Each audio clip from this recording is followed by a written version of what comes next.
ओबीसींच्या न्याय्य हक्कांसाठी नागपुरात राष्ट्रीय ओबीसी महासंघाचे अध्यक्ष डॉक्टर बबनराव तायवाडे यांच्या नेतृत्वाखाली आंदोलन सुरू आहे। मराठा जातीचा ओबीसी संवर्गात समावेश करू नये आणि सरसकट मराठा समाजाला कुणबी प्रमाणपत्र देऊ नये यासह ओबीसींच्या न्याय्य हक्कांसाठी संविधान चौकात गेल्या 3 दिवसांपासून साखळी उपोषण सुरू आहे। राष्ट्रीय ओबीसी महासंघ आणि ओबीसी संघटनेच्या वतीनं हे आंदोलन सुरू आहे।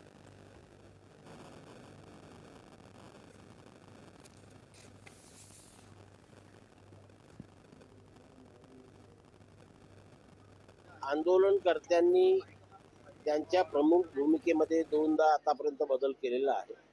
पहिल्यांदा त्यांनी असं म्हटलं की जर महाराष्ट्रामध्ये शक्य होत नसेल तर फक्त मराठवाड्यातील मराठा समाजाला ओबीसीचे प्रमाणपत्र द्या।